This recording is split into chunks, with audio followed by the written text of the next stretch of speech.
Les grandes leçons à tirer de la finale qu'en 2025 Sénégal-Maroc, une finale qui marque l'histoire du football africain. La finale de la Coupe d'Afrique des Nations 2025 contre le Sénégal et le Maroc restera longtemps gravée dans la mémoire collective du football africain. Ce match, tendu, disputé, engagé jusqu'à la 120e minute, n'a pas seulement sacré un champion.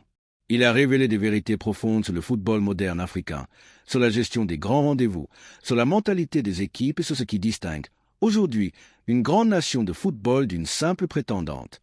Dans un contexte de pression extrême, de rivalité sportive intense et d'attentes immenses, le Sénégal a su franchir un cap historique en décrochant sa deuxième étoile. Une victoire acquise dans la douleur, dans la controverse, mais surtout dans la maîtrise. Cette finale n'était pas belle au sens spectaculaire du terme, mais elle était lourde de sens, riche d'enseignements et révélatrice d'une nouvelle ère du football africain. 1. La force mentale, nouvelle clé des grandes victoires. La première grande leçon de cette finale est sans doute la suprématie du mental sur le reste. Le Sénégal n'a pas gagné ce match par une domination outrageuse ni par un jeu flamboyant. Il a gagné par sa capacité à rester debout dans la tempête.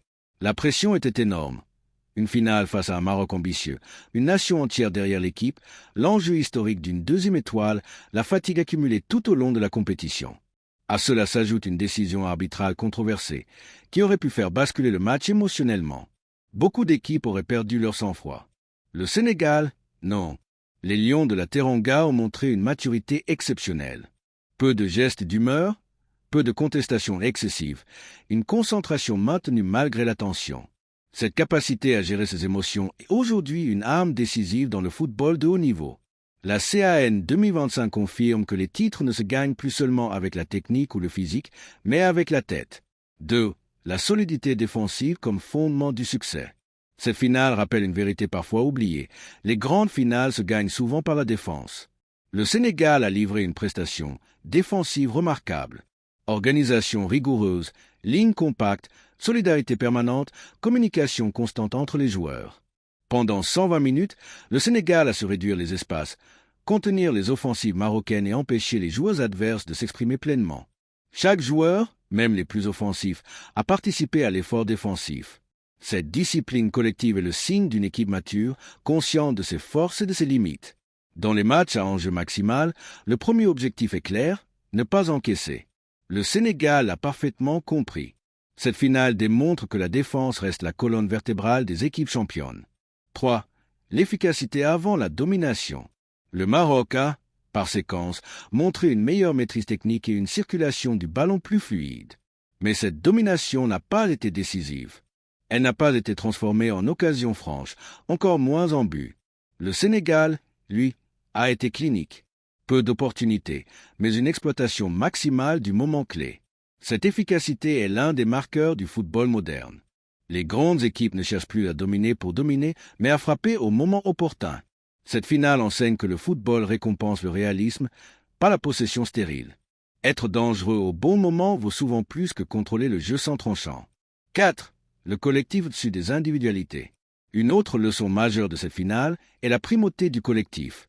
Le but sénégalais n'est pas le fruit d'un exploit individuel isolé, mais l'aboutissement d'un travail d'équipe constant, discipliné et cohérent. Chaque joueur a accepté de se sacrifier pour le groupe. Les stars ont défendu, les remplaçants ont apporté de l'énergie, les cadres ont guidé les plus jeunes. Cette solidarité visible sur le terrain est l'une des grandes forces du Sénégal depuis plusieurs années. Le football africain a longtemps été associé à des talents individuels exceptionnels, mais mal encadrés. Cette finale montre que les équipes qui gagnent aujourd'hui sont celles qui mettent le collectif au centre de leur projet. 5.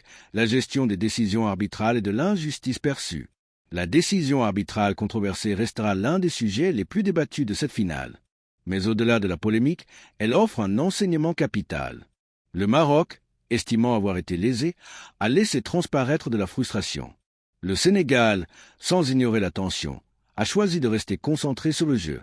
Cette différence de réaction a eu un impact psychologique majeur. Le football de haut niveau inclut désormais la capacité à gérer l'injustice perçue. Les équipes championnes sont celles qui savent continuer à jouer même quand tout semble leur échapper. Cette finale en est une illustration frappante. 6. La continuité et la stabilité, secret de la deuxième étoile. La deuxième étoile du Sénégal n'est pas un accident. Elle est le fruit d'un travail de longue haleine. Stabilité du staff technique, vision claire, confiance accordée à un groupe sur plusieurs années. Gagner une CAN est difficile. La confirmer l'est encore plus. Cette finale montre que le Sénégal est entré dans une autre dimension. Celle des nations capables de durer, de se renouveler sans se renier, de rester compétitives sur le long terme. Cette victoire valide une politique sportive cohérente et envoie un message fort à tout le continent. C'est un football africain plus tactique, plus mûr. Cette finale n'a pas été spectaculaire, mais elle a été tactiquement riche. Les ajustements, les choix prudents, la gestion des temps faibles et forts montrent que le football africain a énormément évolué.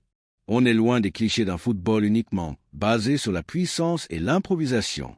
Sénégal et Maroc ont livré un match réfléchi, stratégique, parfois verrouillé, mais d'un très haut niveau tactique.